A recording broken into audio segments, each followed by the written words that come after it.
Why are you finally telling yourself that it's time to get it together? Who or what or both is going to motivate you on your financial journey? Bills, spending money, debt, savings, investing. Every dollar that you earn has to be allocated out to an expense. There is no dollar left behind. Hello and welcome to my channel.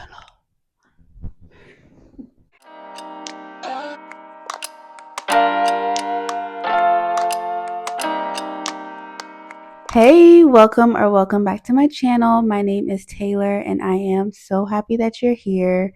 As you can see by the title of the video, I'm going to give you 5 things that you should do if you are starting your budgeting journey in 2025 or in 26 or in 27. Whenever you're seeing this, honestly, it will apply the same. I promise. Anyway, if I was starting my budgeting journey in 2025, these are the 5 things that I would do. And honestly, these were the 5 things I did when I started my journey in 2021. So yeah, if you're ready, let's go ahead and get started. Now, before I get started, I just want to preface that this video is just going to be the appetizer, okay? The main course though, has already been prepared. You know what I'm saying? Anyway, I have created just for you a budgeting for beginners ebook. It will be linked down below in my description box. So all you need to do is click the link down below to download it. You're welcome. Anyway, let's go ahead and move on to these 5 things. Number 1, the first thing that I would do if I was starting my budgeting journey would be to find my why. Why do I want to start budgeting? And no, it is not because I want to make more money. Okay? It needs to be deeper in that. It needs to motivate you when things get hard, because they will. Trust me, I have been on my financial journey for 4 years and I have gone through the ups and the deepest of downs. Okay? I'm not sure it's the deepest. I don't even want to see it get any more deep than that, but I have been through my ups and downs, let me tell you. Find your why. Why do you want to start budgeting? Why are you finally telling yourself that it's time to get it together? What was that final straw for you? You know what I mean? So for me, 4 years ago, it was the fact that I couldn't provide for my daughter on my own. I was a single mom of a 2-year-old, almost 2-year-old, living with family. Nothing wrong with living with family, but I did not make enough to move out on my own and be able to take care of my daughter and I. And that tortured me, if I'm being honest. I am a very independent girly, and I love to know that I can take care of things on my own. I am not too prideful to ask for help, and I know that God has blessed me with a support system. As a parent, you just want your child, your children to have everything that they could ever need and want. And at that time, I could not give that to my daughter. So that is what motivated me. Just knowing that motivated me to get my act together. And that why continues to motivate me to this day. But now I have that motivation times 2 because I have a beautiful son, a 7-week-old. So I have now my 5-year-old daughter and a 7-week-old boy who motivates me each and every day to make sure that they have everything that they need and want. So what is your why? Who or what or both is going to motivate you to continue on your financial journey? I want you to write it down, and I want you to put it on your fridge, make it into like a vision board type of thing on Canva, put it as your screensaver on your laptop and phone. Do whatever you got to do to make sure that that motivation is seen. Okay, because as soon as you lose sight of it, it is so easy to fall back into those bad money habits, those money habits that you're trying to get out of, So find your why. Before I move on to number 2, I want to add like a part 2 to number 1, like a 1B. You know what I'm saying? So, along with your why, write down some big financial goals that you have for yourself, whether that is paying off a significant amount of debt or saving a significant amount of money. So, for me, I'm always going to point it back to myself. I had 2 financial goals at the time. The first one was to purchase a house in cash. And the second one was to become debt free, like completely debt free, like student loans and all. Okay.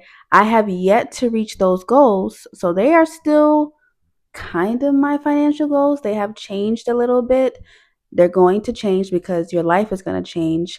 But ultimately, those financial goals still motivate me. They're just a little bit, they're just tweaked a little bit.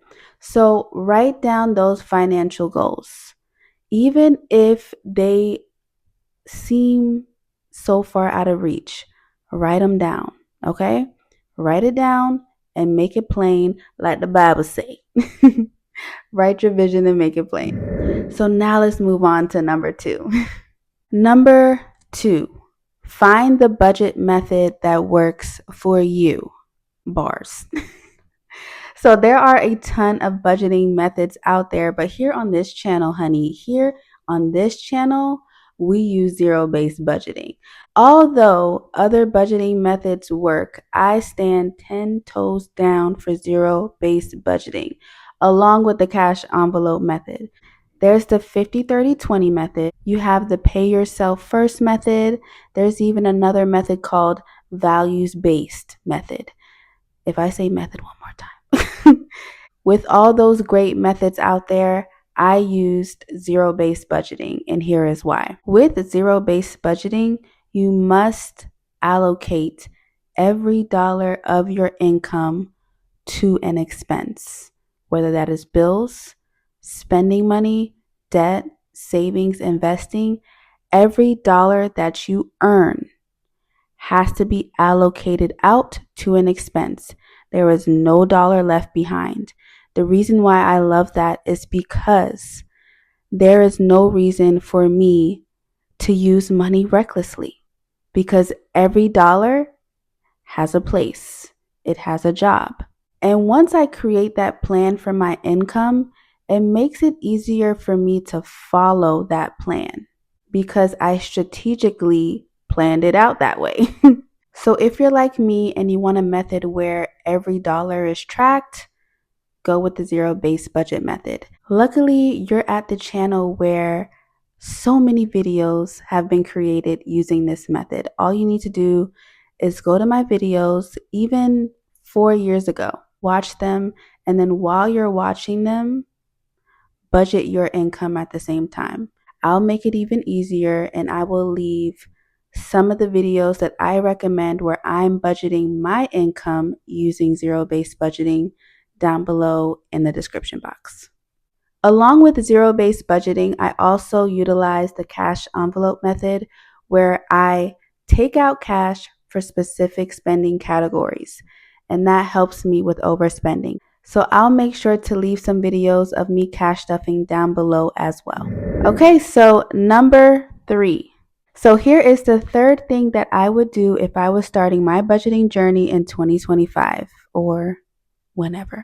The third thing that I would do is understand my income and expenses. So there's this thing called the red light, green light test.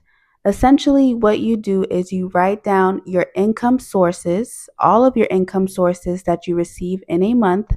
You write them down on one side, and then you write down all of your expenses for the month on another side.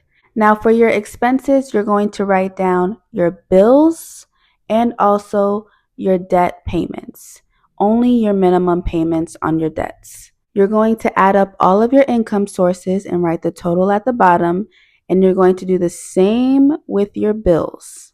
Now you're looking at both totals, your total income and your total expenses. Now, if your income is more than your expenses, you have a green light, which means that your income can cover all of your major expenses. If your income is less than your expenses, you're at a red light, which means that you do not make enough money to pay all of your bills. And if you do not make enough money to pay all of your bills, then how can you contribute to savings, and how could you pay anything extra over the minimum debt payments? Hopefully at the end of that test, you are at a green so that you can move on to part 4.